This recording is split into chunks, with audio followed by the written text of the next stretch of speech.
Hello and welcome to the Utah Puck Report. I'm your host Jay Stevens, and we're getting through the whole roster here, and finally we get to somebody that I've actually known for a long time. Ian Cole, welcome to Utah, man. I don't know that you're here yet, but welcome to the team, and just welcome. Thanks for being on the show. Of course, thanks for having me, and we'll be there. We'll be there this weekend. So excited to get to town. Nice.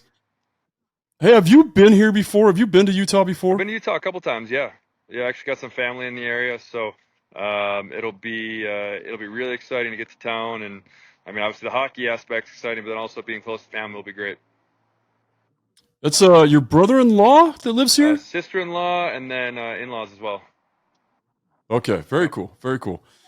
So as we've been kind of introducing our audience, so our podcast just goes directly to Utah hockey people, and they're dying to know more about you. You want to tell us a little bit about, like, I know you're American. You want to tell us where you're from, your time with the National Development Program, and where you went to college, which we all know. Yeah, sure. I'm from Ann Arbor, Michigan. I played at the U.S. national team, which also happened to be in Ann Arbor, Michigan, which worked out great for me personally because I could stay at home. So I went to the same high school freshman, sophomore year. All the other USA guys moved to town, and I stayed at the same high school with my buddies and with my new teammates junior, senior year. So that aspect worked great. I could live at home and didn't have to move away. And then went to Notre Dame after that. So that's where we met our mutual friend Kevin Deeth, and spent 3 great years there. Then turned pro and went down to St. Louis. So. Yeah, drafted by the St. Louis Blues, played a little bit with them. I think, did you even play a full season in the A with Peoria, or did you get into the NHL pretty quick? Got into the NHL pretty quick. Well, I mean, it was parts of 3 years. So first year I was up and down probably 9-10 times, which was tough. It was a tough year, first year. And then second year I started down and then was up basically the rest of the season come like Thanksgiving-ish. And my third year was the lockout, I guess. Yeah. So I actually started down for the first half of the year while all the NHL guys were locked out because I was still on my entry level, so I could come up and go down. And then as soon as the season started in, when was it, January, I was up for the rest of the year. So parts of 3 years. Actually had one of my old coaches, Jared Bednar, that I had in Colorado, had him in the minors in Peoria. So that was it was actually a really great 3 years. Learned a lot, and learned that I definitely didn't want to go back to the HL. I should probably just stay in the NHL. Yeah, a little better life, lot more money. Yep, way better. So after then you with you. yeah, of course. I'm sure these are the highlight of your day.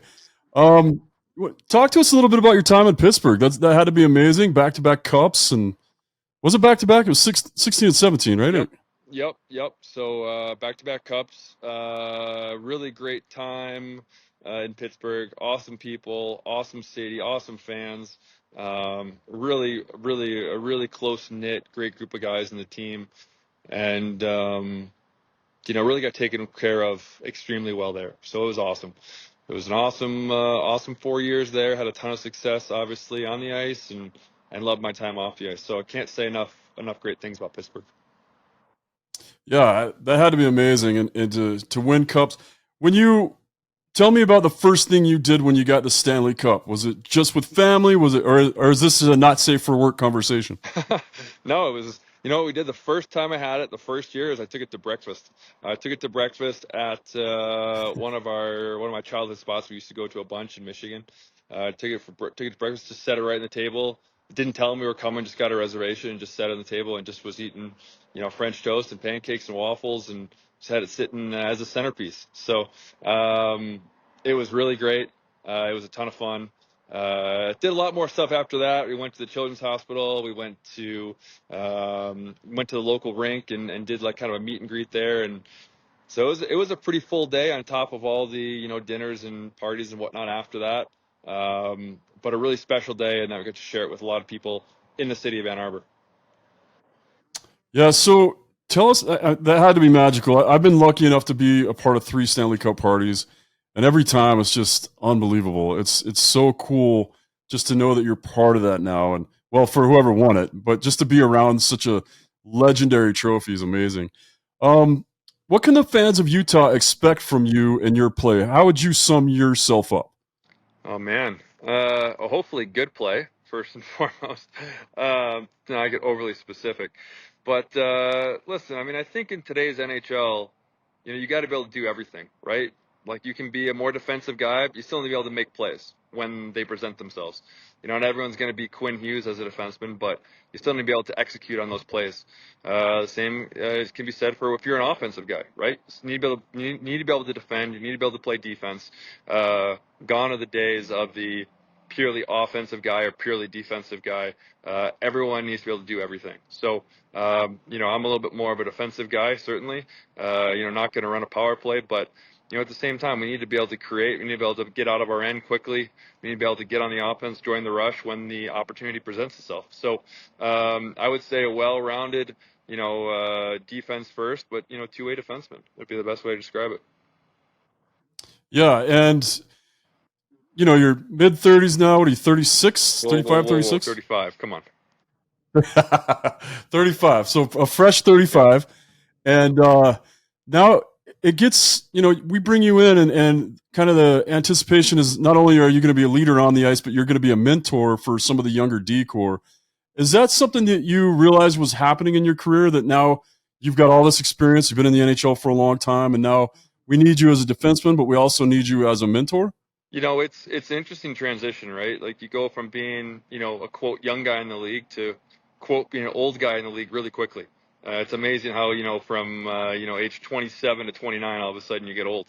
But I think the role of being a mentor and being a almost like a kind of a intermediate between the coaches and the players, and being able to kind of translate and help kind of understand what they're trying to say for the players, and then also being hopefully a shoulder to lean on and a leader, and somebody that can help kind of with the grind of these very, very long seasons is something that I look forward to. I think it's a role that I embrace and I'm very excited about.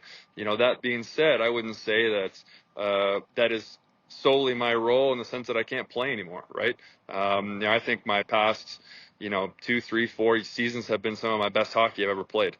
Certainly last year was a good one. So, when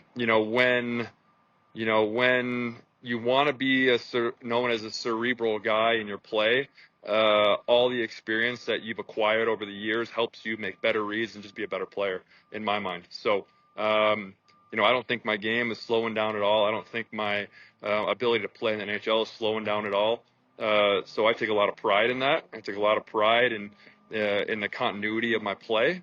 That being said, the ability to help mentor and be a leader is something I really look forward to and really cherish. Yeah, I think anybody, like, I watched all your games, well, not all your games, but I watched you play a lot last year.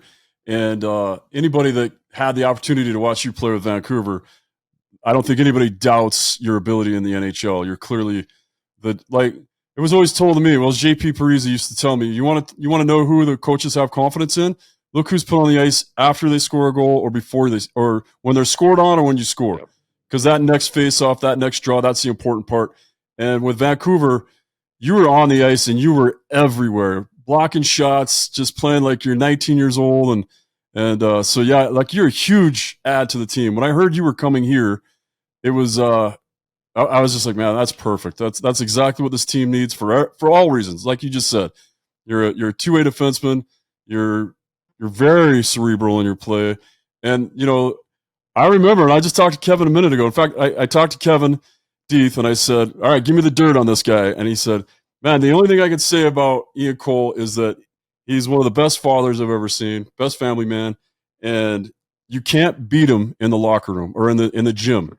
Like, he's a beast, and there is no dirt. There's no dirt on this guy. He's just phenomenal for whatever team you get. So I was pretty excited to get a guy like you on the team. Tell us a little bit about when Utah came in the picture, and were you watching all the drama with Arizona, just kind of like not thinking that was going to really affect your life at all? Well, I'm pretty involved in NHLPA. Been on the board there for a while, on a lot of different committees: pension committee, audit committee, the new executive director, search committee. So pretty involved. So, if nothing else, I was watching the let's call it the Arizona debacle from an HRR perspective in terms of the all the money that we were losing by having a team playing in a 5,000 seat arena. Because that 50-50 split is not it was taking a hit when Arizona was down there doing their thing. So listen, the management was down there trying to do the best they could. The coaches were down there doing their job. The players doing their job. And I think they were being let down by the people that were signing the checks. And it was, I wouldn't say that I'm super well versed on it. I'm sure I will hear stories as soon as we get to town.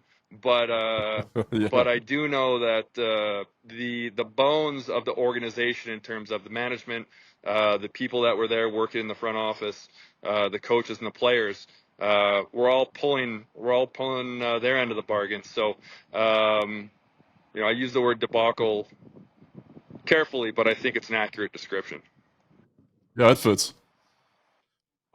So when did Utah come onto your radar?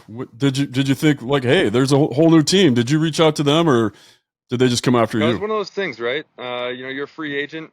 I love my time in Vancouver. I loved the guys there. We loved being there. We would have loved to go back there, quite frankly. It didn't work out for whatever reason. So it's like, okay, we're going to free agency. Like, well, what's out there? Like, who's available? Who wants me? Who's willing to pay what? And when Utah came into the picture, it was, like I said, I mentioned the family stuff before. Like that was obviously factored into the equation for sure. And then on top of that, the ability to join essentially an Arizona team that was moving up there that I really thought was tough to play against, that I really thought was a really good team, that had the ability to do, in my mind, what Vancouver did last year, where they had kind of been down, been a little depressed, missed the playoffs for a little bit. No one was really giving them any credit. But I'm like, this is a really good team. We just got to change the mentality a little bit. And that's kind of how I view, formerly Arizona, now Utah, in that same way, right? Like, we need to change the mentality. We need to learn how to win hockey games and win hockey games consistently over 82 games. We need to stop looking at the playoffs as if it's some, impossible to attain goal that, like, oh man, if we play perfect, we might. No. The playoffs, we can make the playoffs. Like, we're fine. We just need to win hockey games. And we need to change the mentality a little bit.